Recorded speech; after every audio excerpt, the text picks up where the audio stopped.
దేవుడు ఎక్కువగా కోరుకునేది ఏందంటే పరిశుద్ధత. దేవుని స్తోత్రం. దేవుడు కోరుకునేది పరిశుద్ధతను దేవుడు ఎక్కువ ఇష్టపడుతుంటాడు అన్నమాట. అయితే మానవుల్లో దేవుడు పరిశుద్ధతను చూడాలనుకుంటున్నాడు. దేవుని స్తోత్రం.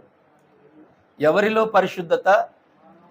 మానవునిలో దేవుడు పరిశుద్ధతను కోరుకుంటున్నాడు. దేవుని స్తోత్రం. కానీ దేవుడు ఈ లోకానికి రాకముందు ఈ లోకంలో విస్తారమైనటువంటి పాపం ఉంది. దేవుని స్తోత్రం. యేసుక్రీస్తు ప్రభువారు ఈ లోకానికి రాకముందు విస్తారమైన పాపం ఉంది. ఈరోజు కూడా పాపమే ఉంది. దేవుని స్తోత్రం. ఆయన వచ్చి వెళ్ళిన తర్వాత కూడా పాపమే ఉంది. ఆయన రాకముందు కూడా పాపమే ఉంది. కానీ యేసుక్రీస్తు ప్రభువారు పాపులను పరిశుద్ధులుగా మార్చడానికి వచ్చారు. దేవుని స్తోత్రం. ఆయన వచ్చింది ఎవరి కొరకు? పాపుల కొరకే వచ్చాడు, కానీ పాపులను పరిశుద్ధులుగా చేయడానికి వచ్చాడు. దేవుని స్తోత్రం. హల్లెలూయా. ఆయన వచ్చింది ఎవరి కోసము?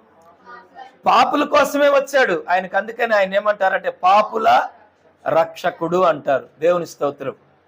పాపుల రక్షకుడు. ఈ లోకంలో రకరకాల రక్షక భటులు ఉన్నారు, కానీ పాపములో నుండి విడిపించేటువంటి రక్షకుడు ఒకే ఒక్కడు, ఆయనే నజరేయుడైన యేసుక్రీస్తు ప్రభువారు. హల్లెలూయా.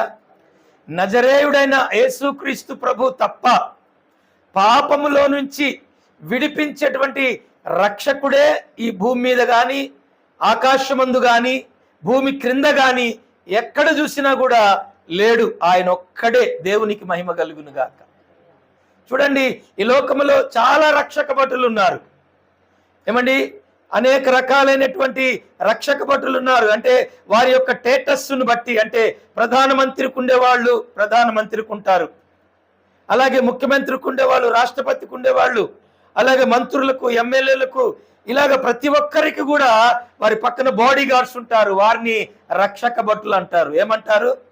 వారి వారి యొక్క పదవిని బట్టి వారికి ఉండేటువంటి రక్షక భటులు కూడా వారి హోదాలు కూడా పెరుగుతూ ఉంటాయి. అలాగే ఈ లోకంలో పాపిని రక్షించేవారు మాత్రం లేరు. ఒక పాపిని పరిశుద్ధుడిగా మార్చేవారు లేరు. ఒక పాపిని దేవుని రాజ్యానికి చేర్చేవారు ఎవరు లేరు.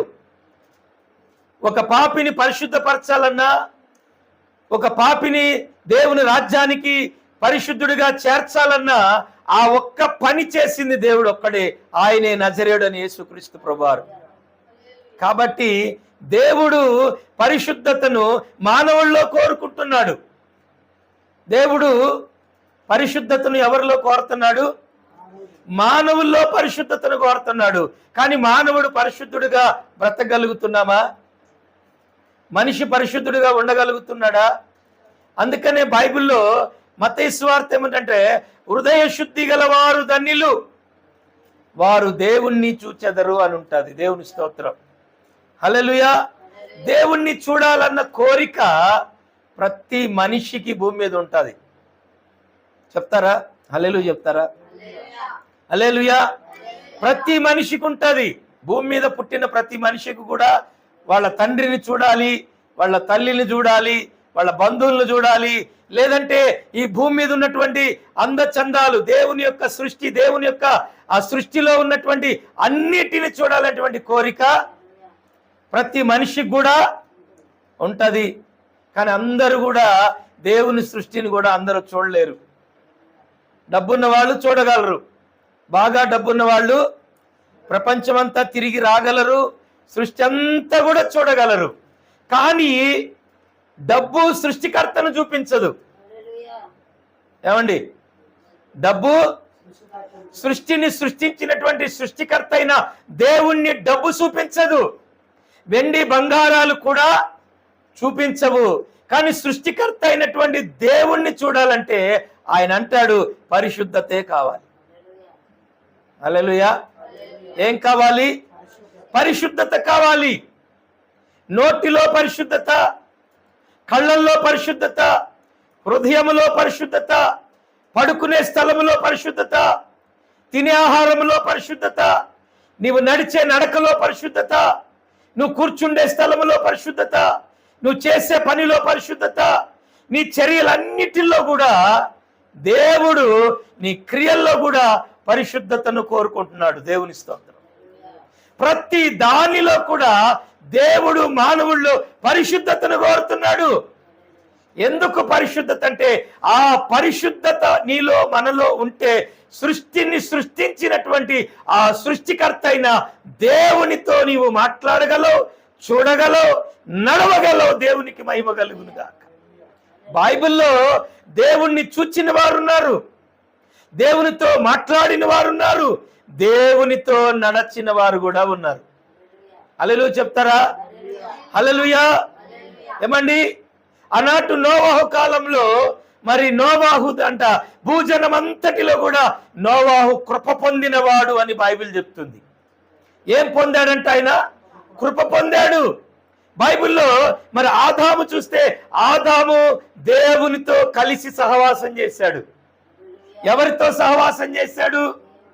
ఏమండి, దేవునితో సహవాసం చేశాడు, దేవునితో కలిసి జీవించాడు ఆదాము. ఆ తర్వాత అబ్రహాము దేవునికి స్నేహితుడుగా మారాడు. అబ్రహాం ఎవరండి? దేవుని స్నేహితుడు. అలాగే మోషే ఎవరితో మాట్లాడగలిగాడు? దేవునితోనే మాట్లాడగలిగాడు, దేవుణ్ణి చూడగలిగాడు. దేవుని స్తోత్రం. హల్లెలూయా. హనోకు దేవునితో నడవగలిగాడు. హనోకు దేవునితో నడవగలిగాడు. ఏలియా మరి అగ్ని భూలోకానికి దింపగలిగాడు. ఇలాగా బైబిల్లో ఎంతో మంది దేవునితో మాట్లాడిన వారు, దేవునితో స్నేహం చేసిన వారు, దేవునితో నడచిన వారు, దేవునితో కలిసి జీవితాన్ని పంచుకున్నవారు బైబిల్లో కొందరే మంది సేవకులు ఉన్నారు. దేవుని స్తోత్రం. హల్లెలూయా. ఆ భాగ్యము వాళ్ళకే దక్కింది. ఎందుకంటే బైబిల్ చెప్పిన ప్రకారంగా వాళ్ళు జీవించారు. బైబిల్ చెప్పినట్లుగా వాళ్ళు జీవించారు. ఆ కాలంలో వారి దినాల్లో ఒకవేళ బైబిల్ లేకపోయినా కూడా వాళ్ళు దేవుని మాటను బట్టి వారి జీవితాన్ని మలుసుకున్నారు. దేవుని స్తోత్రం. అందుకనే ఈ కాలంలో కూడా, ఇప్పుడున్నటువంటి ఈ భయంకరమైనటువంటి ఈ కలియుగంలో, ఈ పరిస్థితుల్లో కూడా ఆ కాలంలో జీవించిన సేవకుల వలె, సేవకురాండ్ల వలె మనము జీవించాలని దేవుడు కోరుకుంటున్నాడు. దేవుని స్తోత్రం. ఆనాటి భక్తుల వలె మనం బ్రతకాలని దేవుడు కోరుకుంటున్నాడు. ఎందుకంటే బైబిల్ చెప్తా ఉంది ఒక సత్యము. లేవియా కాండము చూడండి. బైబిల్లో లేవియా కాండము 11వ అధ్యాయము 44వ వచనాన్ని మనం చదువుకుందాం. నేను మీ దేవుడైన యెహోవాను, నేను పరిశుద్ధుడను గనుక మీరు పరిశుద్ధులై ఉండునట్లు మిమ్మును మీరు పరిశుద్ధపరచుకొనవలెను. నేల మీద ప్రాకు జీవరాశులలో దేని వలనను మిమ్మును మీరు అపవిత్రపరచుకొనకూడదను. దేవుడునై ఉండుటకు ఐగుప్తు దేశములో నుండి మిమ్మలను రప్పించిన యెహోవానగు నేను పరిశుద్ధుడను గనుక మీరు పరిశుద్ధులు కావలెను. దేవునికి స్తోత్రం. హల్లెలూయా. దేవుడేమంటున్నాడో చూడండి.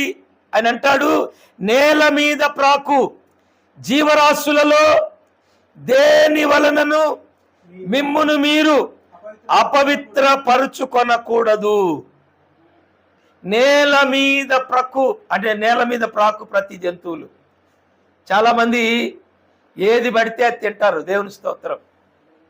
ఏది పడితే అది తినేస్తారు, దొరికిందల్లా తింటారు. దేవునికి మహిమ కలుగునుగా.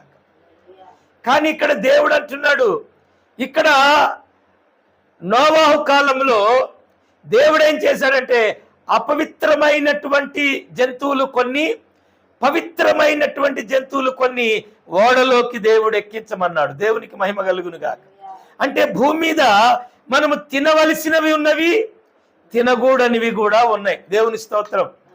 అంటే నువ్వు తినకూడని వాటిని తిని, అంటే ఇప్పుడు ఆదాము ఏం చేశాడు? తినకూడని పండు తిన్నాడు. తినకూడని పండు తిని ఏమైపోయాడు? అపవిత్రుడైపోయాడు, శపించబడ్డాడు, శాపం అనుభవించాడు. హల్లెలూయా. ఏం తిన్నాడు? తినకూడని పండు, అపవిత్రమైన పండు. దేవుడు వద్దన్న దాన్ని తిని ఏమైపోయాడు? అపవిత్రుడయ్యాడు, పరిశుద్ధతను పోగొట్టుకున్నాడు, శాపగ్రస్తుడయ్యాడు, శపించబడ్డాడు. చివరాఖరికి ఏమైపోయాడంటే దేవుని దృష్టిలో ఏమైపోయాడు? దోషిగా నిలబడ్డాడు. దేవునికి మహిమ కలుగును గాక. హల్లెలూయా. ఈ రోజు కూడా చాలా మంది సేవకులు, చాలా మంది సేవకురాళ్ళు, చాలా మంది క్రైస్తవులని పిలువబడుతున్న వారు కూడా, వీళ్ళు కూడా వద్దన్న దాన్ని చేసి, తినొద్దన్న దాన్ని తిని, వాళ్ళకి అప్పగించని పనులు చేసి, వాళ్ళకి దర్శనం లేని పనులు చేసుకుంటా కూడా ఎంతో మంది అపవిత్రులు అవుతున్నారు, ఎంతో మంది శపించబడుతున్నారు, ఎంతో మంది దేవునికి అయిష్టమైనటువంటి వాటిల్లో చేతులు పెడతా ఉన్నారు. దేవునికి స్తోత్రం చెప్తారా? హల్లెలూయా. చూడండి, దేవుడు మనకి ఏది చెప్తే దాన్నే చేయాలి. అది సేవైనా, దానమైనా, ధర్మమైనా, మందిరమైనా, మరేదైనా సరే దేవుడు ఇది కట్టొద్దు అంటే కట్టకూడదు, ఇది తినొద్దు అంటే తినకూడదు, ఆడికి వెళ్ళకూడదు అంటే వెళ్ళకూడదు. దేవుడు వద్దన్న పని ఏది కూడా చెయ్యకూడదు. వద్దు అంటే చేయకూడదు. ఓ పెద్ద మందిరం కట్టాలని ఆశ ఉందనుకోండి, దేవుడు కట్టొద్దు అన్నాడు, ఏం చేయాలి? ఆపేసేయాలి. మనం ఎవరెవరికో మనకు నచ్చినట్లుగా దేవుని యొక్క సొమ్మంతా దాన ధర్మాలు చేస్తున్నాం అనుకోండి, దేవుడు వద్దు అన్నాడు, ఏం చేయాలి? ఆపేసేయాలి. దేవుడి వస్త్రాలు కట్టొద్దు అన్నాడు, ఏం చేయాలి? కట్టకూడదు. దేవుడు ఇదిగో ఈ ప్లేస్కి వెళ్ళొద్దు మీరు అన్నాడు, ఏం చేయాలి? వెళ్ళకూడదు. దేవుడు ఆ సేవకుడి దగ్గరికి వెళ్ళొద్దు, ఆయన కలవద్దు అన్నాడు అనుకోండి, ఏం చేయాలి? కలవకూడదు. లేదయ్యా అక్కడ గుట్టలు జనాలు పోతున్నారు, మరి అక్కడ నువ్వు లేకుండా జనాలు అందరూ వస్తారా అంటే, ఏమో మరి దేవుడు వెళ్ళొద్దు అంటున్నాడు. హల్లెలూయా. దేవుడు వెళ్ళొద్దు అంటున్నాడు, మరి వెళ్ళొద్దు అన్నప్పుడు ఏం చేయాలి? వెళ్ళకూడదు. దేవునికి మహిమ కలుగును గాక. దేవుని వాక్యం ఏం చెప్తుందంటే, ఇరుకైన మార్గములో ప్రవేశించువారు, ఏమండి, ఇరుకైన మార్గంలో ప్రవేశించువారు అనేకులు ఉంటారు, కానీ అందులో ప్రవేశించేది కొద్ది మందే.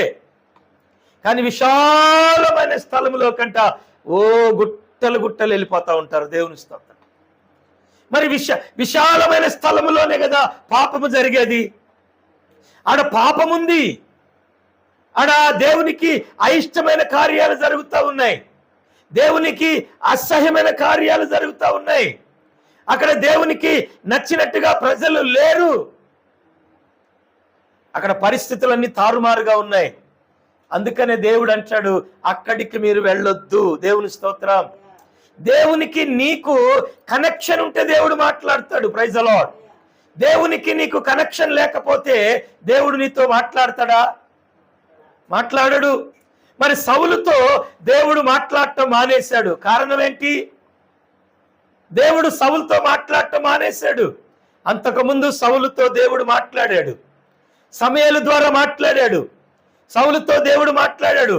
కొంతకాలమైన తర్వాత ఆ యొక్క సమూయేలు అనే ప్రవక్త చనిపోయిన తర్వాత మరి సౌలుతో దేవుడు మాట్లాడట్లేదు. దేవుడు మాట్లాడే ప్రవక్తలు కూడా అక్కడ ఎవరు లేరు ఆయనతో. అసలు దేవుడు మాట్లాడకపోవటానికి సౌలుతో కారణం ఏంటి అంటే, ఆయన వద్దు అన్న పనే చేశాడు. దేవుని స్తోత్రం.